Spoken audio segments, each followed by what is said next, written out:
Hey guys and gals, this is Blake Morrow. You're listening to the Face webinar. We're not sure where Dale's at. you know, um, don't worry. I'm sure he's fine.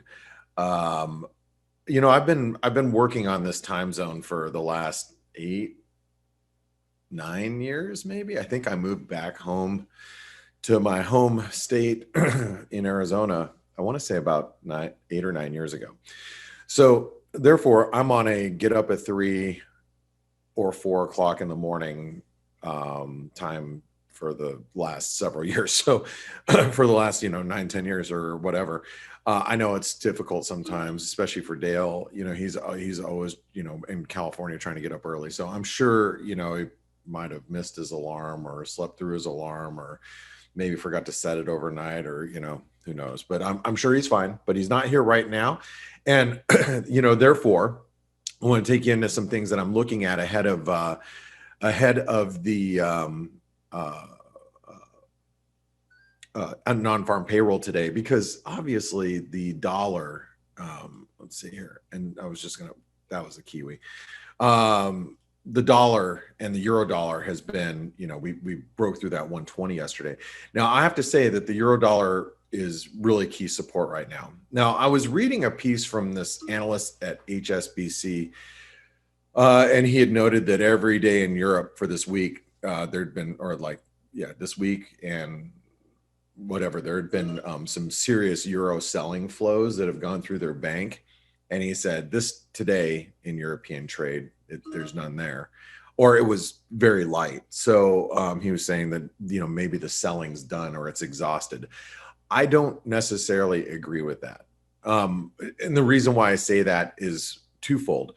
First of all, we are now below really key support. Where we close this week is going to be very important. So if we close above 120 or below 120 is probably going to matter going into next week. We close above 120. I think anybody who's short is going to be like, yeah, I don't want to be short anymore. Or, we close below 120, you're going to get people looking at this thing going, man, we are probably going to see the teens soon. I think that's where we're at now. The reason why, in my view, why selling flows have probably abated for today is because, dude, if you're a seller, that there's jobs reports in the US. The biggest piece of data that we get, for the month is basically coming out today. So why prematurely, if you've got a lot of euro dollar to sell, maybe you get lucky and you get, some bad US data and the euro pops a little bit and you can sell at better prices. That in my opinion, that's probably what has happened. So I don't necessarily think it's dried up. I don't agree with that. It will be interesting to see CFTC data going into this next week, though. It will to see if we've seen any of this enormous euro dollar longs, if we've seen them, shore up some of their positions and see if they've really, unwound a little bit earlier in the week. But I personally don't think that we're going to see any of the CFTC data change until next week, because a lot of the selling has been the last couple of days. You can see clearly. All right. So let's talk technical. The euro dollar, while we're trading below this 120, I think you've got to be a little careful with it. I think we're up against, hourly channel resistance. I want to point out also the dollar Canadian, because we do have US and Canadian data coming out today. So if you go over to your calendar here and you go down to Friday, we have Canadian and US jobs reports both coming.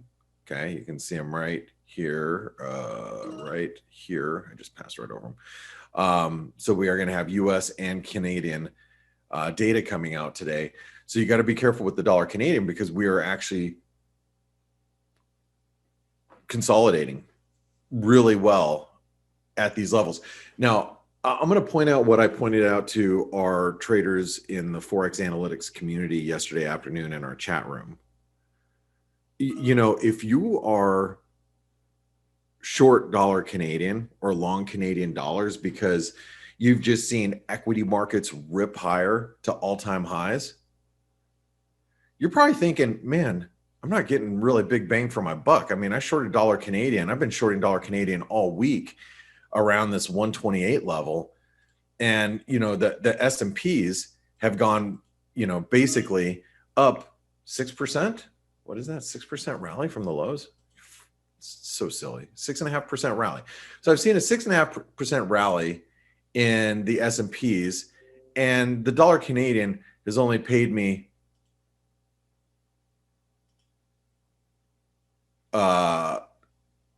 you know, 0.16% being short dollar Canadian. You see where I'm going here? It's held up really, really well. So if we get a weak Canadian employment piece of data, and there's been lockdowns in Canada, so that's the one thing that, you know, being that there's lockdowns, the job, you know, situation may be a little weaker than you'd expect. If we get some weak Canadian data, we might actually see the dollar Canadian pop back up towards 129. You know, we break out of this triangle, then we're going to be challenging some big resistance. As you guys know, and I know I've voiced my opinions here about the dollar Canadian.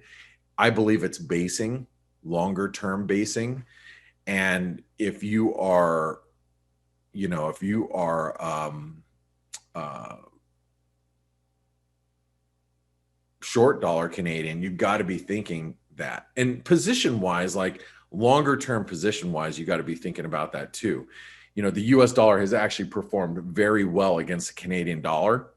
It may not have performed as well against the Aussie. I mean, because the Aussie's not far off of its highs, or the Kiwi, really not very far off of its highs, you know, or you can say the dollar's, you know, off of its, not too far off of its lows against those two currencies. But look at the dollar Canadian. I mean, we've acted really well for an extended period of time. I'm talking, you know, we've really started to base going into December of last year, where, you know, the Aussie, you know, it was still rallying into January. Kiwi was still rallying into, you know, January this year. We really started to shift our tune with the Canadian and with the dollar Mexican peso as well. I mean, look at the dollar Mexican peso. This thing's been basing since November. And I got asked this question yesterday. And this got asked in the daily roundup. Okay.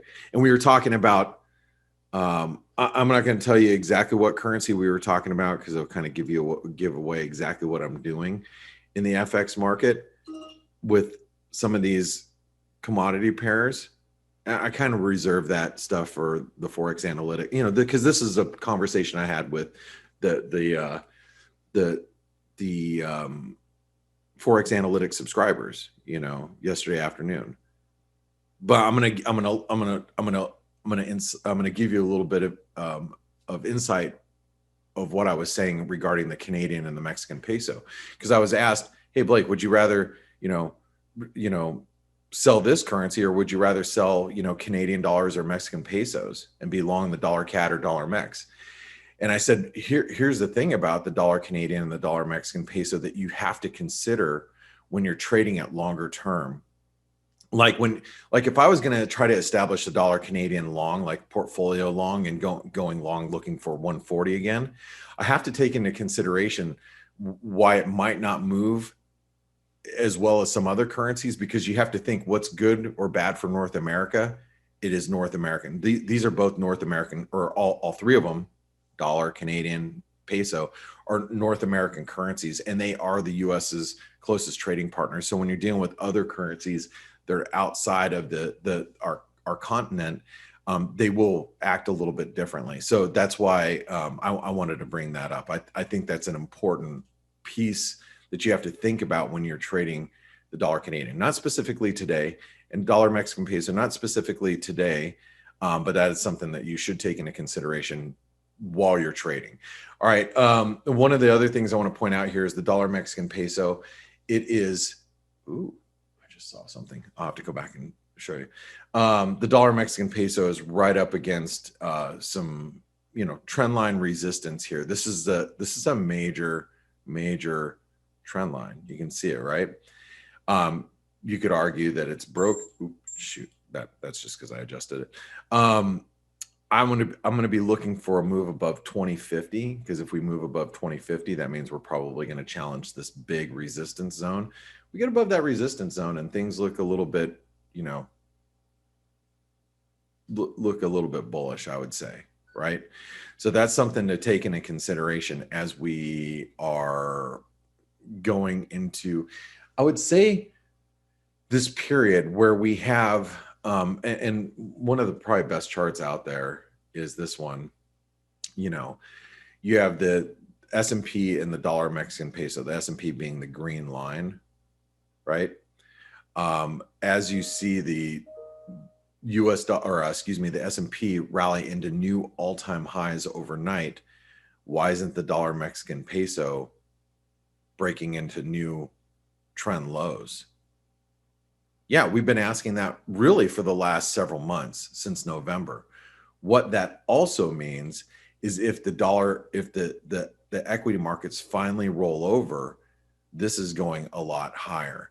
And the way you can play that is you don't have to necessarily say, okay, when the S&P breaks down, I'm going to buy the dollar Mexican peso. That's not necessarily the trade. The trade can be the dollar Mexican peso is now starting to break out higher. This may be suggesting that we haven't sold off in the S&P, but we are now ready to start moving lower.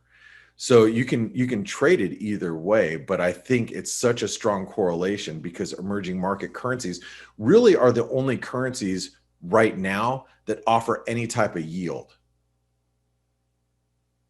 In a yield-starved world where there's so much liquidity and everybody's looking for something that's going to yield them something, in the currency market, the highest yielders are the emerging market currencies for the most part.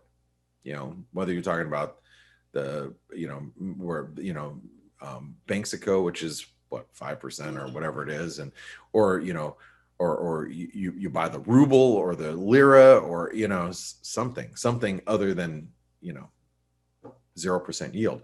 But that also means that it unwinds fast if stocks go the opposite direction, because people have been parked in short dollar Mexican peso forever, because that's where you park your money. You sell dollars, buy pesos, and put it into something else to capture yield.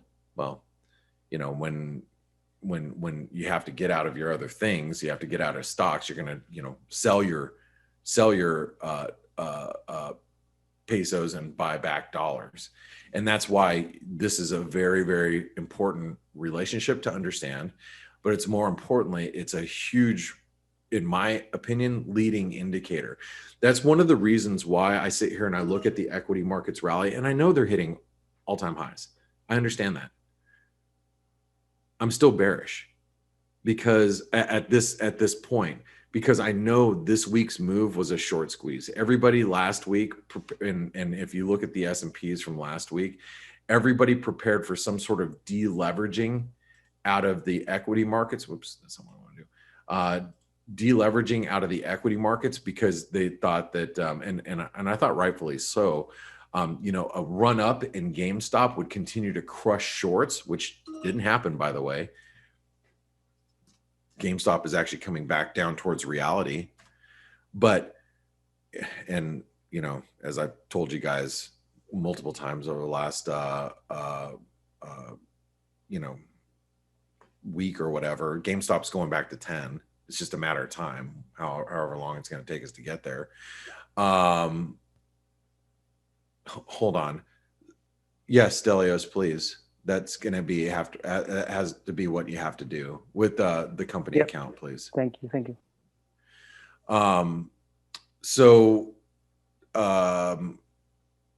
Yeah, and just tell him to ask him to reschedule. Okay. Will do. Yeah. So what was it? I'm sorry. We were talking about today's guest. Because Dale's not here, we don't know where Dale's at. So we're gonna, today's guest was Peter. Peter, if you're in here today, the problem is Dale's not, and so we're gonna try to reschedule you. Well, we will reschedule you if you are here and listening in. We'll reschedule him for another interview time. We're not sure what happens, Dale. It's not common to happen, or what him not being here is not normal. So we just hope he's okay. Anyway, going back to what I was saying, what the market was trying to prepare for and why equities were down. First of all, it was the end of the month, but B, if GameStop continued to squeeze higher, and let's say we, for some reason, actually rallied towards 700 or 800 in GameStop, that would have actually crushed so many funds, 0.72, Melvin Capital and all the others, and Citadel and all the other, and they'd have to unwind other positions. So you'd see a deleveraging out of other equities, and it would probably drive the S&P lower, believe it or not, if GameStop moved, because that's an outsized move in a company that had big positions in it. So it would have bled over into other parts of the market. But that's not that didn't happen. GameStop went down, and actually 0.72 ended up getting more money. they raised like how many more billions to just plow back into the market. So here we go. We got S&Ps, racing back up to highs. But one of the things that I'm sitting here looking at is I'm looking at the divergence between these emerging market currencies, and look, I know stocks are at highs. I get it. Can they go higher? Sure, but I do think that we're getting really close to an inflection point. And I thought it was here last week, but obviously they hit the pause button somehow. So really quick, I'm going to turn it over to Steven Stelios ahead of the jobs report. As you can see, the dollar index is right up against key resistance. It is right up against key resistance in this jobs report, ahead of the jobs report. And guys, you just have to be really careful with the dollar here, because if you're short dollars, the inverted head and shoulder pattern still points to 92.70. We've come a long way. So dips now back down towards 91 will be pretty well supported, which we could see. I mean, I could see the euro, pop back up to 120.30, squeeze everybody that got short yesterday. I mean, it can happen, especially on a jobs report. So anyway, good luck, everybody. Steve Stelios. And by the way, really quick, before I pass it over to you guys, if you want to try to get ForexAnalytix for free, you can visit our webinar sponsor, which is Pepperstone Securities, and open an account right here. That links your account to ForexAnalytix, and you'll end up getting 2 months plus 2 months for free, another 2 months based on the amount of trading you do, up to 500,000. You do over 500,000, you get another 2 months of ForexAnalytix. And if not, guys, make sure you try it out. It's $1 for the premium version to try it out. Then it's here's your monthly charges after that. The light version, which is only $19 a month, you get to listen to our advanced webinars, for our ForexAnalytix community. So make sure you get involved. All right. Stelios, hey, Blake. Hey, it's just me. Steve is not here. He's probably picking up his son. So don't worry. I've got, I'll go through a few things for the next 10 minutes or so. I'll be here too. I mean, but if you don't mind taking the screen for right now, that'd be great. Yeah, no problem. I will do. Yeah. And so how's it going? I'm very well. Actually, somebody's asking 500,000 trading account in ForexAnalytix is free. No, that's not it. You have to trade 5 lots. It's not the trading account. Yeah, that's exactly what I said. No, you open a ForexAnalytix account, you get 500,000 deposited in your account for free. That's exactly what I said. That is exactly it.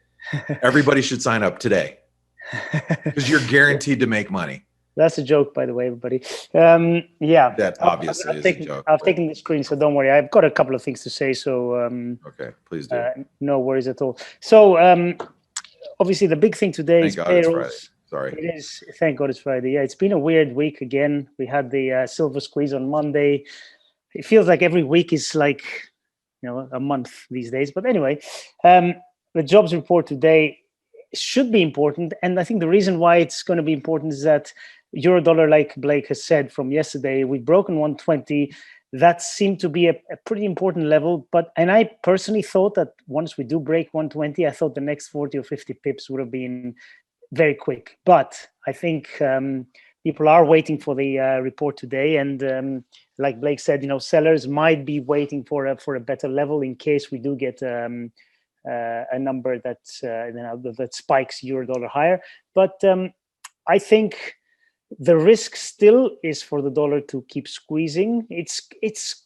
It's been relatively benign, the squeeze so far, but we all know how it can build speed and momentum. So I think we're going to be waiting for this number and see what it brings. This is my kind of long-term view or medium-term view for the dollar index, which is half of it is the euro dollar, as we all know. So I think we're gonna squeeze. We could even go above the trend line. We could, I've said it before, 95, 96, we could get there. It's the market has moved in quite vicious ways recently, so it could easily do that, especially when it's one way.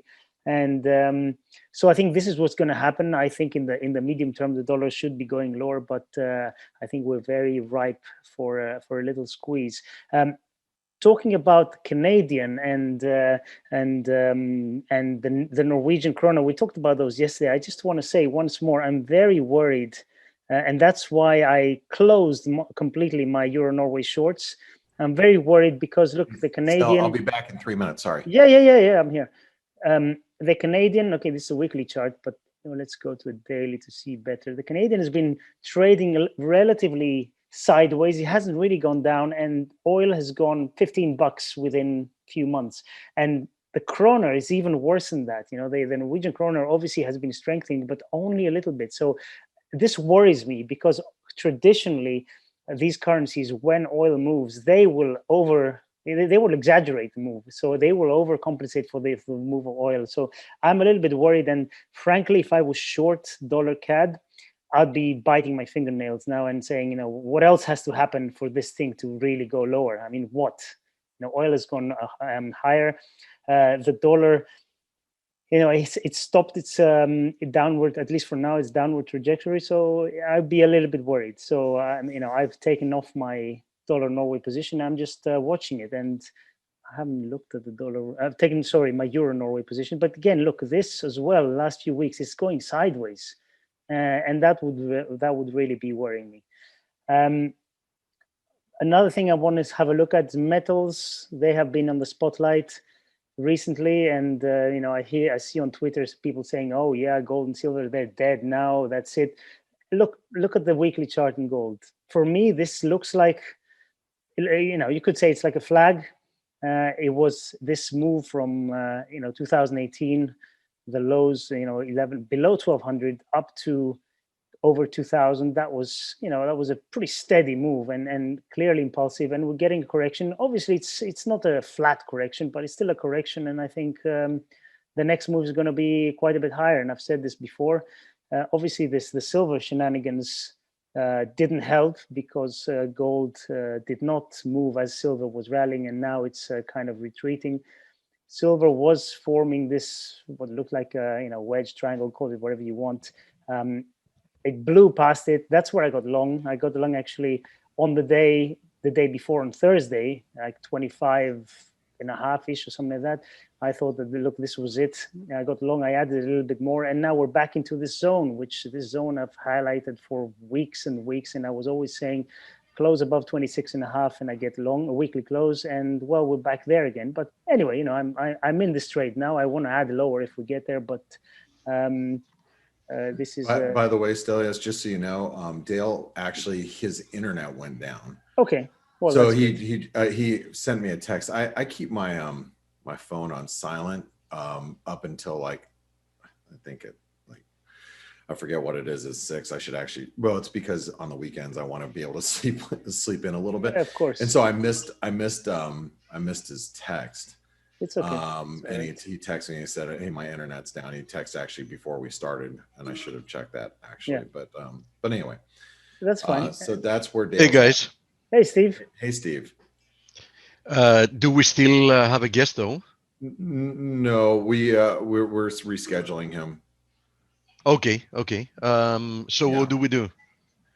As in. Well, we have non-farm payroll in 4 minutes. Yeah. I mean, post that.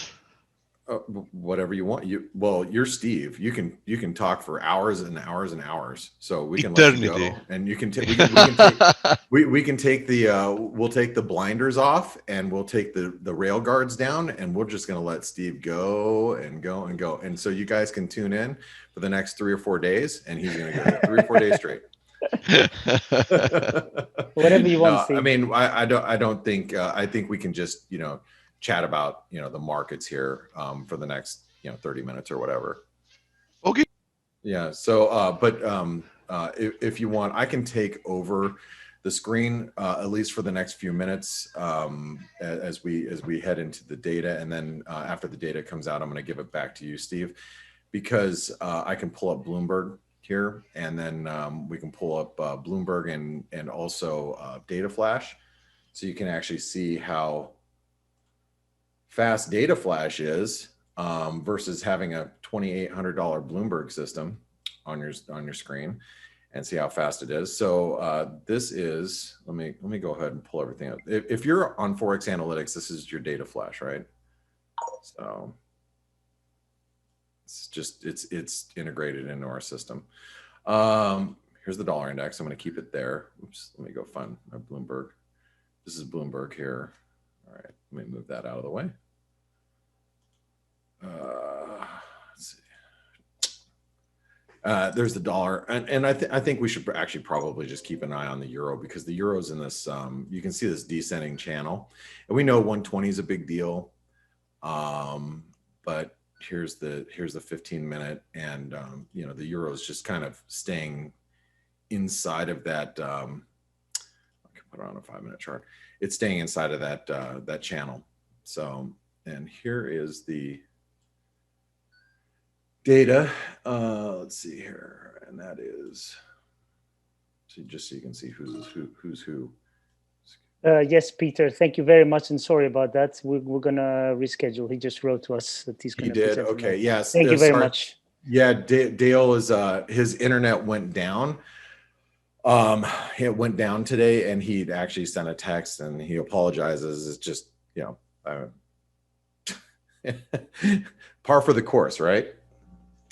So yeah. Anyway, so Steve, how's it going this morning?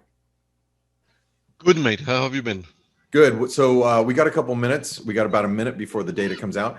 So what are you thinking here in the markets? Not necessarily with the data. Yeah, having to do with the data, with the market being where it is, I think that the market will, the data will either end up being irrelevant or cause some type of a pullback, because I really don't think it is extremely likely for the market to be able to rally further on the data. I mean, I think everything is overstretched in any case. So I think the risks are somewhat tilted, let's say, to the downside.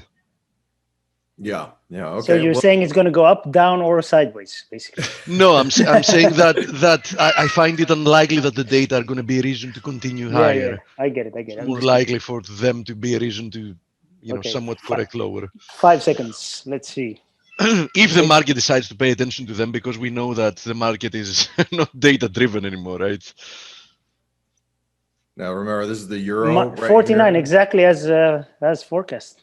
As forecast, the euro's popping. Oh, the revision is slightly. Nah, that's the same. Nothing. Look at the unemployment rates. Oh, look at Canadian. Wow. That's bad. Canadian horrible data, but look at the unemployment, the US unemployment status, 0.4% drop, right? Despite payrolls not. And participation rate of drop 0.1 though. So that's a big drop. Sometimes it doesn't make sense mathematically, but anyway, it's okay. So the euro basically popped right up into resistance here, right into channel resistance. Let's see how it reacts. Theoretically speaking, based on the data, the USD CAD should be flying higher. Well, one of the reasons why I think it pulled back a little bit on the dollar Canadian is just because the euro spiked up, right? So we'll see if the euro will hold, because the dollar Canadian should be pushing right back into resistance here. which it could, you know, and there's a good chance it will. So hey, Steve Stelios, I'm going to pass it over to you over the screen because I'm going to mute myself for just a minute. All right. Sure. Okay, mate. Thank you, Blaker. You can speak to your girlfriend, no problem. Spit. Yes, yeah. I won't tell your wife because her hair is done. How you been, Steve? Good? Good, Stel. How have you been? Very good, very good. It's Friday, man. How are the girls and the dogs? The weather is lovely. Yeah, everybody's good. Yeah, the weather is unbelievable. Futures are coming down. Just oh, I need to point that out. Yeah, okay. let me also pull the 4-hour charts since we're looking shorter term. So this is the 4-hour picture here in the S&P. Let me switch to it. There it is. So we are approaching once again this ascending trend line resistance. We are in the short term once again very overdone. That's why I said that, you know, I think the data are not likely to cause another spike higher. It's more likely to cause some type of at least, you know, a short-term pullback at the very least.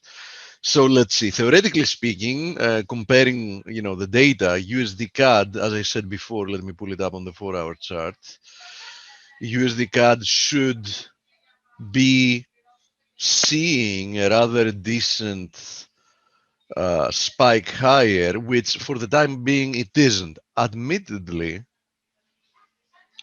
this looks to me like a triangle in the making, which would imply A very shallow one, yeah. Yeah, which would imply at least like one more leg higher. Even if this is a corrective rebound, which most likely is, the simplest possible explanation of how it's going to unfold is one more leg to the upside. Let's see if the data, especially the Canadian data, as we said, were horrific. Huge jump in unemployment, bad month data having to do with unemployment.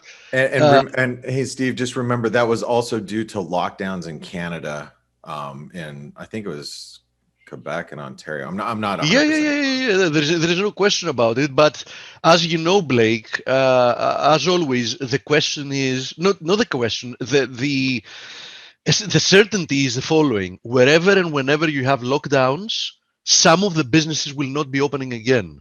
We know that. Unfortunately, that's the case. So lockdowns do create a temporary, spike in unemployment, but part of it is not coming back, at least not immediately. So yeah, both Quebec and Ontario in lockdown.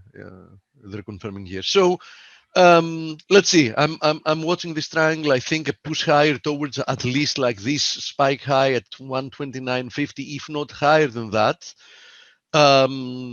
Is a likely development from here. Alternatively, I can tell you that if despite the data, USD CAD breaks lower, that's going to be extremely bearish as a development for two reasons. First of all, because ignoring the data, the market is going to move the other side. Second of all, because in total, this rebound will have proven to be extremely shallow. So, you know, once again, we will have remained in, you know, a very well-established downtrend, right? I mean, we picked post-COVID, I mean, post the initial like COVID market route, and we've been in a clean downtrend since. I mean, a sequence of lower highs, right? And this is going to be another lower high. So, you know, if the market fails to rally even despite that, you know, that's going to be extremely bearish. Speaking of which, here is also USD NOK, right? The situation is rather similar. You can see this. So far, the rebound is nothing to write home about. And we've also mentioned, by the way, the divergence, we've mentioned it during the previous days with crude oil, which crude oil, speaking of which, posted another new high today. So it was like the 5th consecutive day. And this time around, we actually, as you see, if I zoom in, we tested the bottom part of this horizontal support resistance area. And don't forget what I said when we were breaking out, that I think there is a very decent probability that this move higher from this bull flag might be the final one before we see a deeper correction lower. So let's see if today, having tested the bottom of this zone, we can actually find some kind of a high here in crude. And quite clearly, if crude tops out here, then this divergence with USD CAD and USD NOK can start playing out, especially if we see some risk off as well. So if the markets today, for some reason, decide to turn lower, and crude already showing, some signs of weakness from the highs of the day, then perhaps, we can finally see this, correction high in USD CAD and USD NOK play stronger, especially, following the data. But all those are like ifs and buts, right? And those are not enough to fade the trend. I mean, you can do it taking into account the risk-reward ratio in the short term, because there are some good risk-reward ratio opportunities, but you shouldn't take your eyes off the ball, which is, and forget that so far the trends have not been invalidated. Actually, if you're asking me, the only thing that during the past few days has actually turned, I mean, somewhat decisively turned, is USD yen, nothing else. USD yen is the only one that has produced some real technical developments. It has already broken out from 2 trendline resistances, which is quite, important. The move higher looks, rather healthy for the time being. I do think we should extend towards at least 106.50, which we find the next area of resistance. Other than that, anything else isn't a confirmed reversal yet. And Euro USD, which has turned some time ago, we've already said about that it had been producing a correction. Everything else, I mean, let's take the example of the Aussie. The Aussie hasn't even broken down from what could be just a bull flag, right? Just take the example of the Kiwi. Same thing. We just saw before USD CAD and USD NOK. They haven't really broken out. Take the example of cable. It hasn't really broken down. I mean, yes, it keeps failing repeatedly to penetrate through 137.40. So what? On the other hand, it keeps failing repeatedly to accelerate to the downside to confirm that we've actually topped out. Now having to do with the metals,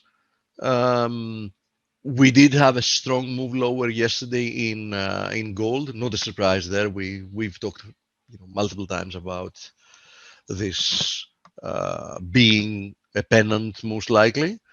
Now, ideally speaking, I would love to see a lower low since it's unfolding like this. So ideally speaking, I would like to see a move below 1764. And I would love to see the sentiment, becoming more bearish. Despite what happened yesterday with gold, silver hasn't even broken through this soft support. So, we still keep seeing this divergence, which is, clearly depicted in the fact that the gold-silver ratio remains, under pressure. The gold-silver ratio also topped out when the markets bottomed out, right? I remind you that this almost 130 level that we had in the gold-silver ratio was an all-time record high, right? It was, in essence, an anomaly because 130 ounces of silver to buy 1 ounce of gold was clearly mispricing silver in regards to its gold equivalent. And I'm not saying that in retrospect. Once we passed over 100, we kept saying that the gold silver ratio is overdone and it should eventually mean revert, as it has done. And usually, and we know that anything you look at, when the last part of a move is parabolic, like the one you see here, then the move to the other side is going to be extremely sharp. Now, I don't know if, for example, you can think of other recent examples. Don't say we didn't warn about it, right? This is GME, GameStop. Guess what? Incredible, right? Incredible. Yeah, guess what? Imagine, and if you remember, I said it here on this webinar. I remember I said that, listen, people that are buying into the chatroom BSs in Reddit or whatever, and for example, bought the spike in silver, at least these people, if they hold on to their silver, they will eventually definitely, in my opinion, make money. But the people that thought they're going to stick it to the big man and were buying GameStop at 300, at 400, at 450, if you're asking me, GameStop is never, ever going back there. It's, in my opinion, 10 times more likely that the next stop for GameStop is eventually going to be 0 than ever revisiting 480. Yeah, as DJ says, same story, different ticker. Exactly. So a lot of people have lost a lot of money from the retail crowd here. And when I mentioned that several days ago that they're going to lose a lot of money, told me, no, they're not going to lose a lot of money because they have limited risk because they were buying call options. Trust me, I know the mentality of a gambler, and I know, I'm not one, but I know several gamblers. And I know the mentality of amateurs, and the mentality of amateurs is, I'm going to average in because it's going to turn again. So yes, initially a lot of them bought calls, and they had a specific limited risk, right? But I'm pretty sure that many of them bought again and again and again and again, trying to average in and, try to get out of this position with a profit or at least not losing money. And guess what? They've ended up probably losing a lot more than they initially, quote unquote, invested.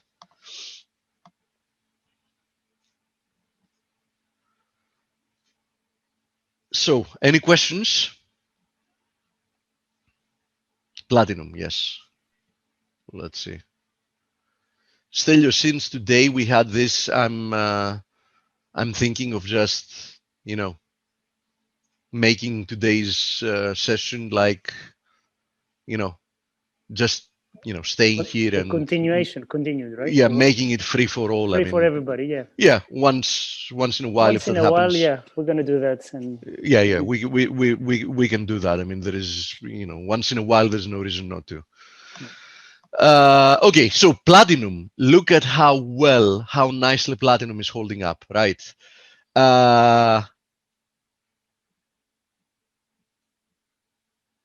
Look at this. This is another one we had looked at and I was talking about. This is the gold platinum ratio. Oh, so are we going to, I'm sorry, I hate to interrupt. Are we going to move this right into just bias chart analysis in a little bit? Yeah, Blake, I think since this happened, I mean, why not give a freebie once in a while when this happens, right? I guess. Yeah, of course. Okay. Okay. So yeah, just I'll be back in like 15, 20 minutes. Okay, bro. We'll do the bias chart. Okay. Okay, mate. So just look at this. Look at the last move higher in the gold platinum ratio and look at the retracement lower, right? The fact that we've broken down from this descending channel tells me that we have a lot more to go. Also, let me remind you what the big picture is here. Right? Yeah, it used to be a lot lower, right? It used to be at 0.40 and it had spiked up to 260. Wow. Just for those that believe that, yeah, this should be a bottom, right? Nope, not necessarily. Theoretically speaking, it can retrace a lot more than this. And when I say a lot, I mean a lot, right? So, keep that in mind. Sure, let's cover cryptocurrency. I saw the euro pound. Okay, let's start from the euro pound. Euro pound. Listen, I talked about the importance of 82.40 as a support area. I said yesterday that, listen, somebody asked me if this is a descending wedge, and I said, listen, it can be a descending wedge if we fail to accelerate lower, because 88.40 is important, but we haven't accelerated lower yet. But 88.40 remains like, a pivotal area, key. And guess what? Yesterday we accelerated lower. So I think it's quite clear. As long as we trade below 88.40, the path of least resistance is lower, with the next area of support being at 86.80. Okay, that's what I think is the case here. Yeah. USD Swiss. Yeah, actually, we haven't visited that for quite some time. So yes, absolutely. Listen, USD Swiss has triggered an inverted head and shoulders formation. I mean, it was extremely clean, right? You can see it here. I mean, almost a textbook head and shoulders formation. The target of which points to, what is it? 91. So that's it. As long as we trade above 89.30, which was the neckline of the head and shoulders formation, the target is 91. Nothing else to say about it. I mean, clear formation. And also, since we haven't visited that for a long time, have a look at Eurostress as well, which is, unsurprisingly, which is basically the SNB. Yeah, which is unsurprisingly consolidating in what looks like a triangle. Now, theoretically speaking, and I know that this market is like hugely manipulated, and it's one of the, I mean, the vast majority of the markets are manipulated one way or another. At least this market is openly and admittedly manipulated, right? I mean, they're not even attempting to hide it. Now, from a technical analysis perspective,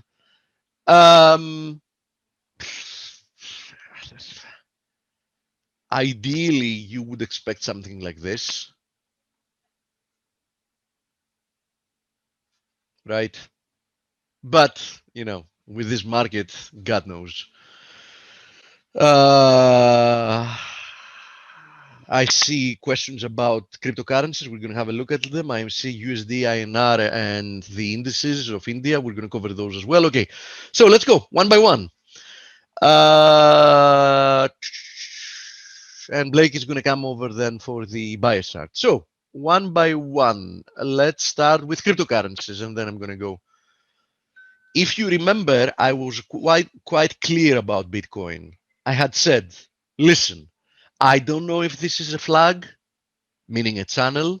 I don't know if this is a triangle, but whichever of the two formations we have here, they're bullish. They should get resolved to the upside.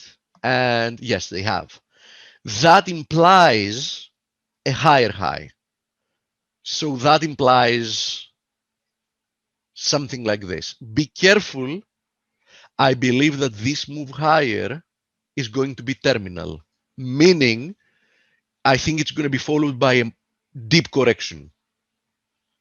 And here is Ethereum, which is doing something else more interesting, which is it formed an ascending wedge, and quite a steep one. I mean, not the steepest one I've ever seen, but a rather steep one. And it's now going completely parabolic, breaking through the wedge. I think this move is unsustainable. So it can extend more, but I think it's unsustainable. So I think this sooner rather than later is going to fail and also produce a deeper correction. Probably after Bitcoin produces a higher high, Ethereum is also going to fail, and probably both of them are going to have a very sharp corrective move lower. So be very careful. I think chasing either of them up here is outright stupid. My 50 cents. And now I'm not talking fundamentally. My fundamental bias about cryptocurrencies.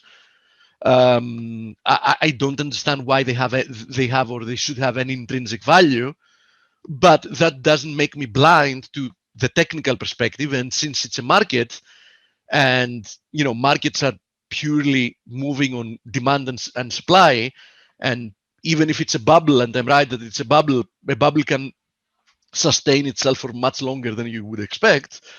What I'm telling you has nothing to do with any of my fundamental biases. I'm talking now purely what I see on a chart and what I would see on this chart, no matter what the ticker said up there. I would tell you the same if it said, some kind of a currency or some kind of a stock or whatever. I don't care. When I'm examining something from a technical perspective, I really don't care what the ticker is. I'm just, looking at the formations and, from my experience, etc. I just, silver, I said before, found soft support here. Listen, I'm watching this ascending channel, and this is going to tell us if silver is also going to have a deeper correction as gold or not. So, that's it. That's what I'm paying attention to. Now, pound Kiwi, and then I'm going to go to the Indian stuff. Okay, let me go through the crosses because somebody else asked about the other crosses. So, Euro-Aussie. Euro-Aussie, corrective rebound in my opinion. You can see the difference in momentum to the upside than it was to the downside. It has also broken down from a long-term formation, bearish. Euro-Kiwi, same deal. You can see the long-term trend line we have broken down from, bearish. Until proven otherwise, which it needs to do a lot to prove otherwise, bearish. Pound Aussie, the only one that hasn't broken down from its long-term trend line, the only one. Here's the trend line I'm talking about. But I think that this rebound is also probably corrective. So, I think the path of least resistance eventually is lower once again. And pound Kiwi, I've talked about pound Kiwi. I think pound Kiwi has one of the cleanest technical formations, and I'll explain why, for two reasons. Both if you want to be bullish or if you want to be bearish. One, because it has broken down from a very long-term ascending channel, right? Stelio, are you still here, mate? He's not. What's up? Can you send a bell notification for all the clients to know that we're going to be on this webinar today? Oh, yeah. I'll do that right now. Okay. Thank you, mate. So pound Kiwi, in my opinion, is one of the cleanest. Either you want to be bullish or bearish for the following reason. And the reason is this. We've broken down from a long-term channel. We've retested this trend line support as resistance multiple times, again and again and again and again, and we've kept failing. As long as that's the case, the path of least resistance remains lower. Now, the other side of the coin, if we actually manage to break back within the channel, that's going to be a false breakdown for a long-term formation. And somebody can also claim that this looks very much like an inverted head and shoulders formation. But Steve, it's not an inverted head and shoulders formation because this shoulder is lower than the head. And I'm going to answer to that. Not if you're looking at closing prices, which are way more important. Okay, so keep that in mind. Now let me satisfy our Indian friend about USD Inr, which I have nothing really to tell you about, and I'll tell you why. I was looking at it yesterday. Look at this persistence. Still trapped within this triangle, going nowhere, coiling actually. The good thing about it is a breakout, I think, is going to accelerate one way or the other. Okay, so we break down from like, what is it, 70 to 70. I think we're headed lower quite fast. We break up through this trend line resistance. I think we should accelerate to the upside. So what's this symmetrical triangle? And that's what I'm going to tell you everything you want to know. And having to do with your request for Nifty and Bank Nifty. shallow retracement in Nifty. I had already said anyhow that probably this is going to be a corrective move, which worst case scenario should take us back to the previous high. We've produced a higher high, although pay attention, and that also applies, guys and girls, to the rest of the indices. Pay attention to the huge momentum divergence. Huge. So I would be very, very careful, because I think that a lot of people are going to get very long again, and we might finally see a much deeper correction unfold following that. Okay. And Bank Nifty, and then I'm going to pass it on to Blake. Bank Nifty, also shallow correction, a new high. Also be careful. I think it's due, RSI diverging for quite some time. I think it's also due for a deeper pullback sooner rather than later. So definitely not buy. I wouldn't be buying like, up here. Actually, that applies to all the indices. I mean, until we see a healthy correction, buying here is just following FOMO, and there is a very big chance that you're going to regret it. Okay, Blaker. I don't know if you're still, if you're here or you need more time, mate. I am here. Sorry, I clicked the wrong button. Yeah, I was just actually long some dollar Mexican peso down here at 22. I was just making sure. Let me have a look at it, by the way, since you mentioned it. USD MXN. Yeah, on one hand, it's very nice how we broke back within this broken channel, right? It seems to be coiling. Yeah, I think it might have at least one more leg to move higher. Let me just, I'm going to give you the short of what I told everybody today. Look, here's the dollar. Oops, here's the dollar Mexican peso. Here's the daily chart. This is the base, right? This is the S&P.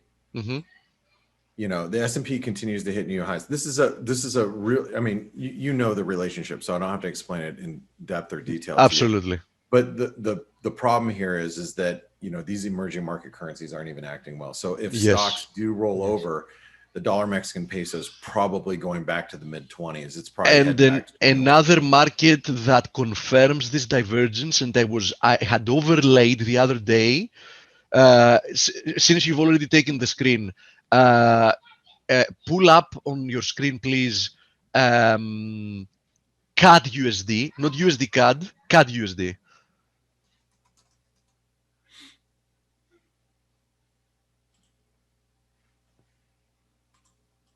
Oh, look at that. Yeah. Yeah, and now change the market to crude oil.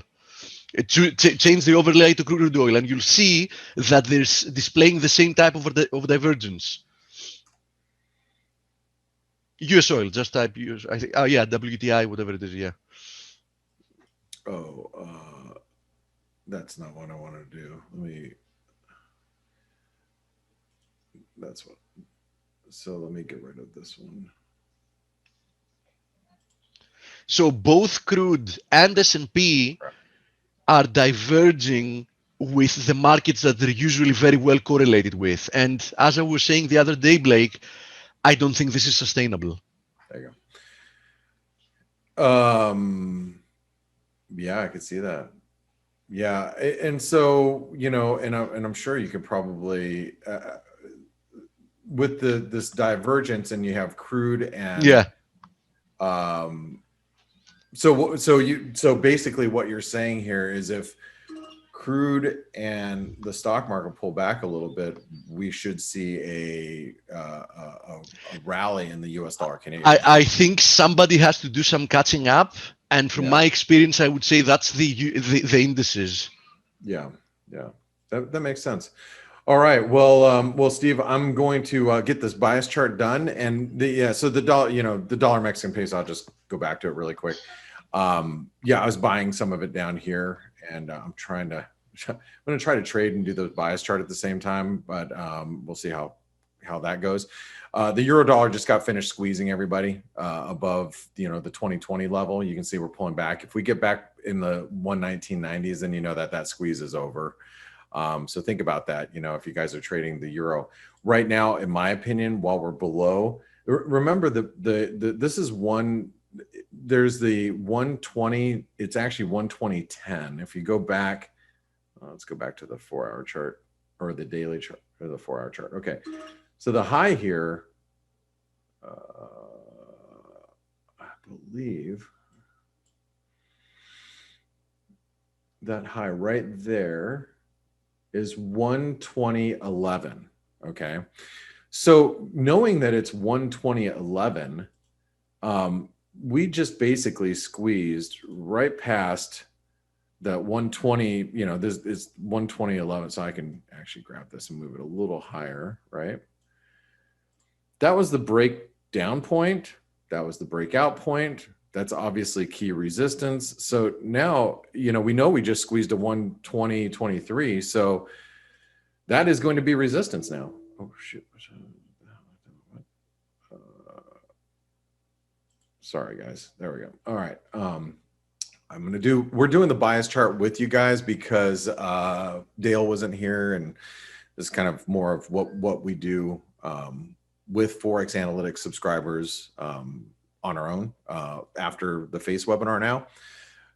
So let me go ahead and go 120. What was it? 120.23. That's going to be resistance today. And I'm going to say this, and I'm going to say while we're below that level today, you got to be bearish. Now, that doesn't mean that we're going to close below there. Anybody who's bearish wants to see the euro dollar close below 120. That's it. But I do think that support now intraday, if we got down to 119.70, you're going to find some buyers down there now. So you got 119.50, 119.70 as support. Okay. The cable. So here's the sterling. Sterling's, overnight we were looking at this level because it is the ascending wedge, right? The ascending wedge we were watching. That was the breakdown point. And guess what? We just popped right back up to the breakdown point basically, and we're still holding it. And that's a 78% retracement. So I'm going to say 137.20 is good resistance right now. 137.20 is good resistance right now. I do think we're range bound, especially after the Bank of England yesterday. You know, the Bank of England basically said, hey, we're nowhere near negative rates. So, you know, don't think about it right now because we're not thinking about it. That doesn't mean that it won't pop up, but they're really trying to suppress that idea. And that's what created that massive squeeze yesterday. So today, what I'd be looking for is, you know, anything back down to 136.50 is going to offer us near-term support. Let's see.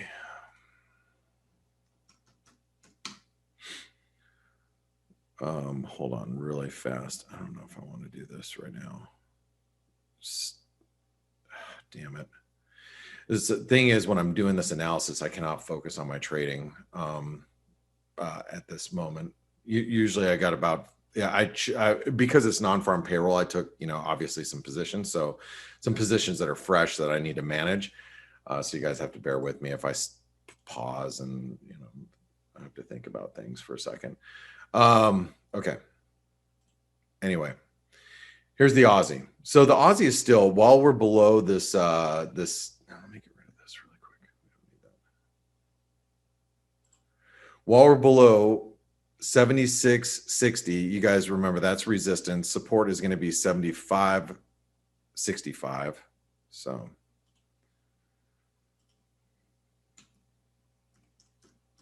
oops, that's 75.65. And this would be 76.60. And that, I believe, is key resistance, right? And I'm, you know, what is that? Okay. So I still believe while we're, you know, below this 76.60 level, you got to remain bearish because we came out of this ascending channel. And I think about like the other night when we were back up here, it's like, okay, well, you know, here we are again, you know, right back up here. It's not like it's going anywhere at the moment, you know, so I think near term we have to stay bearish while we're below that 76.60 level. Let's go over to the Kiwi. So here's the Kiwi. Resistance, this is a big wedge. So this is easy, 72.06 and 71. So it's really easy and it's going to stay that way apparently for today. I don't believe that we're going to be moving out of that. Okay. And it's a range. Dollar CAD. The dollar CAD, we're still, believe it or not, we're still inside of our triangle here. And we're holding it.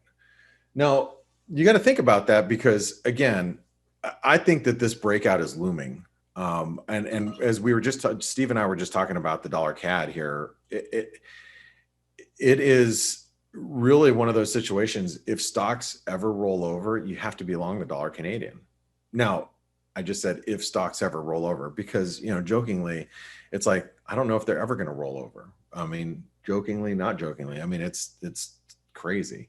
But anyway, right now the triangle is supported by 127.80 and resistance is going to be, well, we can just write 128.40. 128.40, 127.80. And, you know, we just wait for that range to break. As I've explained to you guys on many occasions, I think we're building a really nice base. You know, if stocks are at all-time highs, dollar Canadian should be down at 125, but it's not. And because it's not, you have to take that into consideration. I think it looks a lot better than, you know, than people believe. Dollar Swiss. So the dollar Swiss, one of the things when Steve was talking, I also picked up the dollar Swiss at 90.10. Look, if you use ForexAnalytix, here's basic technical analysis, my update from this morning. Dollar Swiss pared back gains to the 90 level overnight and is back to the 90.30s, well above the 90-cent level. The market remains bullish. When we dipped down there, I bought it. Okay. And I bought it and I spun out of it. I bought it at 90.10 and I got out of it at 90.16. Just as soon as I started doing this bias chart analysis, and Steve asked if Blake, are you here? So that's one of the things that I was doing intraday.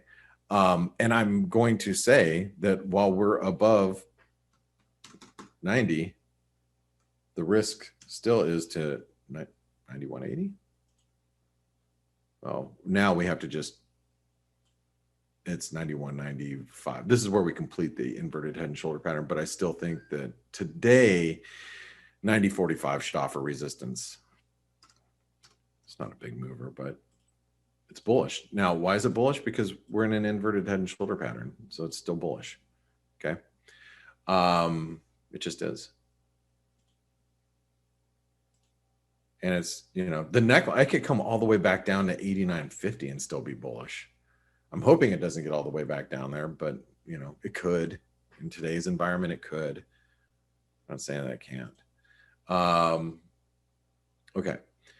US dollar Norwegian krona. So the US dollar Norwegian krona is still holding this major trend line. That means we have to break 865 to turn bullish. Unless crude gets dumped on its butt, I don't see that happening today, which, you know, it's Friday. So crude, that could happen, but I don't see it happening. 865 is really key resistance here. And we can't, and this is one of those that's, and remember 865, the reason why it's so key, because this is the breakdown point from August. Support right now is going to be 855, right? So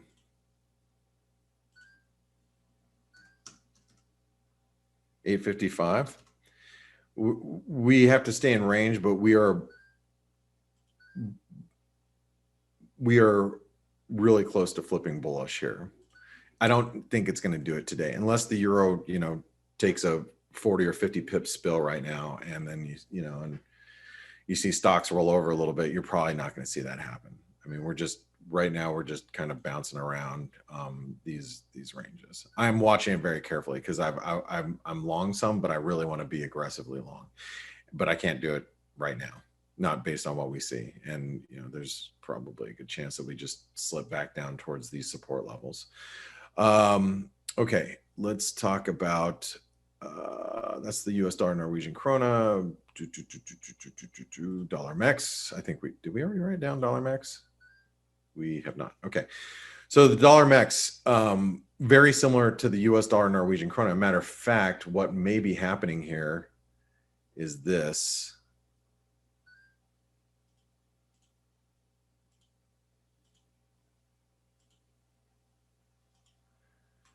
We might be building a consolidation. So, think about that. This dip has been contained by the 618. So the 786 comes in at 2016. That should offer support today.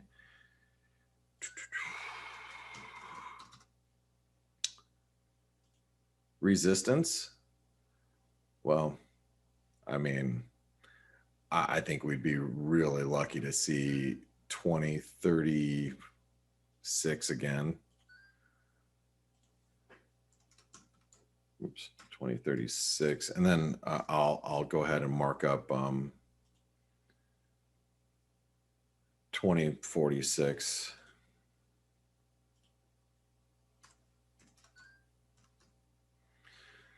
Okay, and I'm going to keep it in range. You guys know I want to flip it to bullish, but I can't do that while we're below this trend line. We are flirting with it, but we're not above it yet. We're trying, but it's not quite there. And look at the Dow just hit all-time highs, I think. Well, we're just, I think. Oh, so close. So close. Oh, we're getting there. We should be there today. All right, back to dollar max, dollar yen. Okay, so here's the dollar yen. So the dollar yen, let's go out to the daily chart. So this is the 200-day moving average. Just keep that in mind. All right. We briefly broke these highs. So that's a bit of a risk for dollar yen longs that we weren't able to capitalize on. Well, not yet anyway, the 200-day moving average, and then also this, possible breakout. So I'm going to mark up today's highs that are important. So it's 105.76. I'm going to put an asterisk next to it because I do think it's important. I mean, we're bullish right now, but in order for us to retain the bullishness of the dollar yen, we really need to hang on to these levels. If we pullback should be limited to this right here, because this is a pretty bullish trend that we're dealing with intraday. So we should be limited to moves down to 105.20. We'll see. That's not great support, but it is support for now. Dollar index, I know it's down right now, but hey, look, when you have an inverted head and shoulder pattern, and we're going counter trend, it's not going to be a straight line. We're not going up in a straight line. Not in this environment. If stocks were coming down, the dollar index would be flying right now, but it's just, this is just a 2 steps forward, 1 step back, 2 steps forward, 1 step back. That's all this is happening right now. Support intraday will be at 91. Resistance, obviously, I'll mark up the highs, as a matter of fact. See that, and also right here. The high matches the previous low here and pretty much that high, but I'm going to just mark up the 91.60 as resistance, 91.60, and that should be really good resistance. I doubt we'll see that again today, but remember, we are still bullish, especially while we're above 90. We're bullish while we're above 91. Okay, so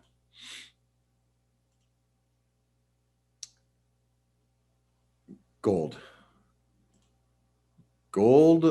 If I was long gold, I'd be really, really concerned.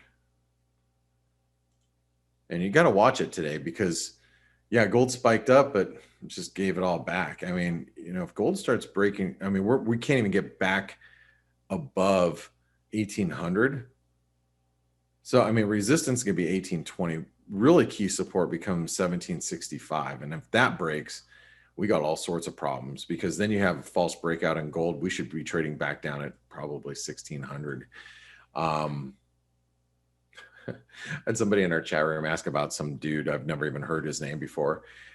And he's like, you know, what do you think of his analysis? I'm like, I don't even know who he is. He goes, well, let's start off his projections. He's looking for gold to 1,000. I'm like, oh, he's one of those people. You know, it's like, okay, you know, gold's going to 1,000, or if somebody gives you the gold's going to 1,000 or gold's going to 30,000, they're not giving you actionable ideas. Blake, tell the guy that I'm willing to sell to him, to buy from him as much as he wants at 1,200. Yeah, well, it's just because I'm a cheap bastard. It's just some guy that's got a YouTube channel, I guess. I don't know. I don't know. I have no idea. But some analyst person. But yeah, I mean, it's like, what are you supposed to do with that information? Oh, I think gold's going to 1,000. Great. Is it going there now? I mean, is that what we're going to see today? I mean, you know, I think we'd be lucky if we say 1820 today. Honestly, I don't understand some people. For example, just fundamentally speaking, I mean, no matter how somebody agrees or disagrees, how can everything that has intrinsic value be going up for decades, but they believe that gold, for example, is going to be cut in half under current circumstances? I really don't understand it. Yeah, I don't either. I don't get it, Steve.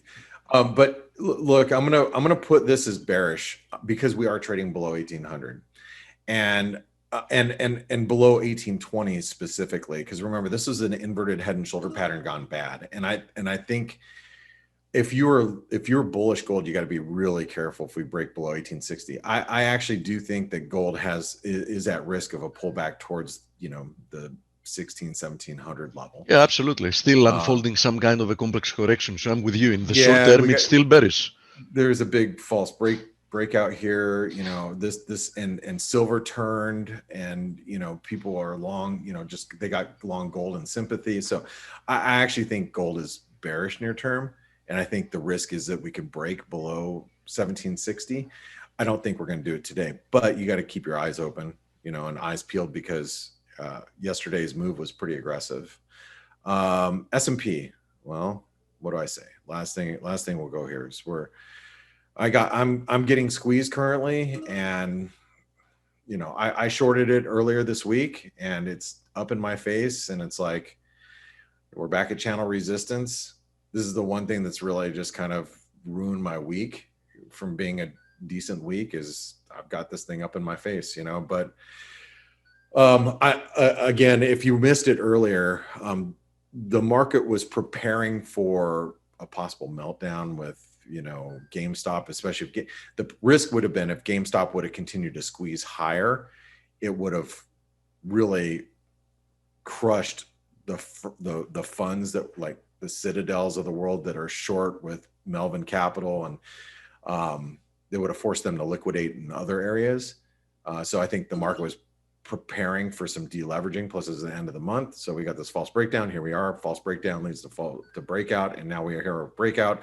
I'll be surprised. I'm interested to see where we close. If we close back below 38.70, you know, I'll probably keep my short, but you know, that's going to be support today, 38.70. And it looks like 3,900 is the next level of interest, you know. Blake, by the way, they've asked of us, and I think it's a fair request, to add silver as well on the bias chart. Well, let me ask, who's asking? One of our clients. If it's one of our clients, I'll take that into consideration.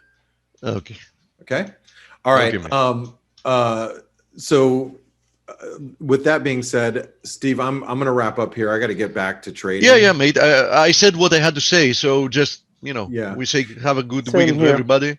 Oh, yeah. Stelios is back. Hey. I'm here. I posted the bias chart. Everything is in its place. So awesome. You did get it. Okay. I got it. You know, I want to thank everybody for being here. Remember, we go through this bias chart analysis every day. We start actually about right at this moment.